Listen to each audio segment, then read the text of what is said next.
आज हम लोगों ने ऑफिस से आते ही वॉक शुरू कर दी। तो आज बात करेंगे हम कर्ण की, जो महाभारत का एक बहुत बड़ा पात्र है।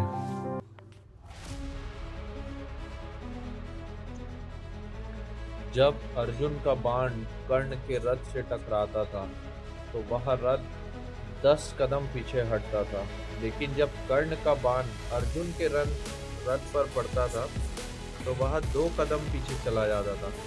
फिर भी श्री कृष्ण हर बार वह कहकर कर्ण की वीरता की सराहना करते थे। तो अर्जुन ने पूछा, माधव, जब मैं उस पे बाण चलाता हूँ तब उसका रथ 10 कदम पीछे हटता है, तब तो आप वहाँ नहीं कहते। जब वो चलाता है और हमारा रथ 2 कदम पीछे हटता है तब आप वहाँ क्यों कहते हैं? तो कृष्ण अर्जुन से कहते हैं कि यह वहाँ जीत का नहीं, शक्ति और सामर्थ्य की पहचान है। कैसे? मैं इस ब्रह्मांड का मालिक इस पर विराजमान हूँ और ध्वज पर स्वयं हनुमान विराजमान है, तो भी कर्ण में इतना सामर्थ्य है कि इस रथ को वो 2 कदम भी पीछे कर पाता है, क्योंकि कर्ण अकेला ऐसा योद्धा था जो पृथ्वी में धंसे हुए रथ, टूटे भाग्य और अधूरे अवसरों के बावजूद अर्जुन जैसे महारथी को पीछे धकेल रहा था। कर्ण की शक्ति उसके बाहुबल में नहीं, उसके अडिग साहस और अपराजय आत्मसम्मान में थी, जो उसे पराजय के क्षणों में भी महान बनाती है।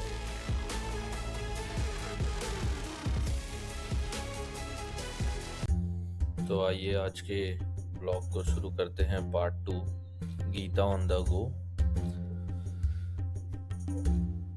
तो आज हम लोग बात करने वाले हैं कर्ण की। कर्ण महाभारत में एक महत्वपूर्ण किरदार था। तो पहले हम कुछ बात करेंगे कर्ण के बारे में कि वो कैसा था, क्या था, क्यों था, सब सारी बातें करते हैं। तो आइए शुरू करते हैं। कर्ण केवल एक योद्धा नहीं था, वह संघर्ष की जीवित मिसाल था। अपमान, तिरस्कार और पहचान की कमी के बावजूद उसने कभी अपनी मेहनत पर शक नहीं किया। उसका सबसे बड़ा गुण था दानवीरता। मांगने वाला कोई भी हो, कर्ण ने कभी खाली हाथ नहीं लौटाया, चाहे कीमत उसका कवच कुंडल ही क्यों ना हो, जिसने उसे मेहनत तप करके प्राप्त किया था और जिसके वजह से वह अमर था। वह अपने वचन का पक्का, मित्रता में निष्ठावान और स्वाभिमान में अडिग था। गलत पक्ष पर खड़ा होने के बावजूद कर्ण का चरित्र हमें सिखाता है कि परिस्थितियां इंसान को तोड़ सकती है, पर महानता उसके कर्म और साहस से जन्म लेती है। और जब कर्ण अर्जुन से लड़ने जा रहा था तो उसके सारथी, उसके चैरियट ड्राइवर ने उससे पूछा कि मद्र नरेश, तुम एक रणभट योद्धा से लड़ने जा रहे हो, क्या तुम्हें भय नहीं लगता? तो कर्ण का बहुत ही खूबसूरत जवाब आया, भय सबको लगता है, भय उसको नहीं लगता जो काठ के योद्धा होते हैं। दोज आर वुडन वॉरियर्स, जिसको डर नहीं लगता। मैं अपने डर को, अपने आत्मविश्वास को कुरेदने नहीं देता। मतलब मैं अपने फियर को ओवरकम करता हूँ अपने कॉन्फिडेंस से, ना कि अपने कॉन्फिडेंस को कम कर देता हूँ फियर की वजह से। यह कर्ण के आंसर थे। और फिर वो क्षण आता है जब कर्ण और अर्जुन आमने सामने होते हैं। ऐसे तो ये दोनों भाई है, जो कृष्ण भी जानते, कर्ण भी जानते। अर्जुन ये चीज नहीं जानता था कि वो उसका भाई है। तो आइए देखते हैं कि क्या उनके बीच में हुआ उस रणभूमि में, कर्ण और अर्जुन के बीच में। कुरुक्षेत्र की धरती कांप रही थी। शंखनाद के बीच कर्ण और अर्जुन आमने सामने खड़े थे। दोनों के धनुष तने हुए थे, लेकिन आंखों में युद्ध से ज्यादा सवाल थे। श्री कृष्ण रथ पर शांत बैठे थे, जैसे समय को थामे हुए हों। कर्ण ने अर्जुन की ओर देखा और कहा, आज फैसला होगा कौन सही था, जन्म या कर्म। आज की जिंदगी से इसका क्या रिश्ता है, इस लाइन का। आज भी हम रोज किसी न किसी युद्ध भूमि में खड़े होते हैं। ऑफिस, परिवार, समाज, सामने वाला हमारा अपना होता है, लेकिन हालात हमें आमने सामने खड़ा कर देते हैं। अब बात करेंगे कि कर्ण का प्रश्न, पहचान का दर्द जो उसको नहीं मिला। कर्ण ने भारी स्वर में कहा, अर्जुन, तुम्हें सब कुछ मिला, गुरु, सम्मान, पहचान। मुझे हर कदम पर खुद को साबित करना पड़ा। क्या मेरा दोष सिर्फ इतना था कि मैं गलत जगह पैदा हुआ? कृष्ण मुस्कुराए लेकिन मौन रहे।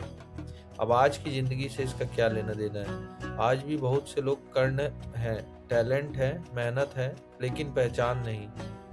रेज्यूमे में नाम नहीं चलता, बैकग्राउंड भारी पड़ जाता है। मतलब भाई भतीजावाद जो आजकल चल रहा है कि किसी की सिफारिश पे आपको जल्दी काम हो जाता है। अब सामने से अर्जुन उत्तर देता है, धर्म की उलझन। अर्जुन ने धनुष नीचे किया और बोला, कर्ण, मैंने भी संदेह जिए हैं, मुझे भी डर लगा है। फर्क बस इतना है कि मैंने हर बार धर्म का साथ चुना है।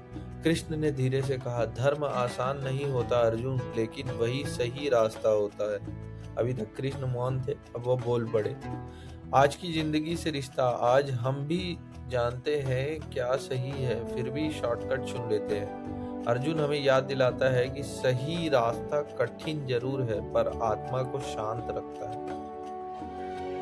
कृष्ण का सत्य, कर्म ही पहचान है। कृष्ण ने दोनों की ओर देखा, अर्जुन और कर्ण की ओर, और कहा, कर्ण, तुम्हारा दान तुम्हें महान बनाता है, तुम दानवीर हो, पर अधर्म का साथ तुम्हें बांधता है।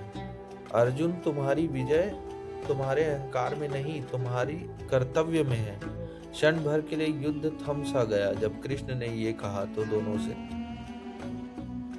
आज की जिंदगी से रिश्ता क्या है इन बातों का? आज हम अच्छे काम भी करते हैं, लेकिन अगर गलत का साथ दें तो सब व्यर्थ हो जाता है। कृष्ण हमें सिखाते हैं, कर्म बड़ा है, लेकिन दिशा सही होनी चाहिए। और इसमें हम अंतिम सीख क्या निकालेंगे? मतलब हम लोग का डिसीजन होता है फाइनल, चाहे धर्म की ओर जाना है या अधर्म की ओर। तो कर्ण ने धनुष संभाला, अर्जुन ने लक्ष्य साधा। कृष्ण ने कहा, युद्ध जितना महत्वपूर्ण नहीं, सही पक्ष चुनना महत्वपूर्ण है। और फिर इतिहास ने वही लिखा जो चुनाव से तय हुआ। मतलब जो जीता उसके बारे में लिखा इतिहास ने। अब आज की जिंदगी से क्या इसका रिश्ता है? हर दिन हमारे सामने कर्ण और अर्जुन का चुनाव होता है। मतलब हम कर्ण की तरफ आ जाएं या अर्जुन की तरफ आ जाएं, हमको चुनना होता है। आसान, गलत या कठिन, सही। मतलब क्या होता है कि कोई चीज़ आसानी से होती है पर वो गलत होती है, और कोई चीज़ कठिन होती है वो ठीक रहती है। हमारे लिए बाद में वो होती है कि आज हम लोग करेले का जूस पी रहे तो हमारी सेहत कल अच्छी रहेगी, तो आज तो मगर वो बहुत कड़वा लगता है। जीत वही है जहां आत्मा हार ना माने। मतलब आपको अंदर से ये न लगे कि भाई आप गलत कर रहे हो, तो वहीं पर आपकी जीत है जो आप कॉन्फिडेंस से करो।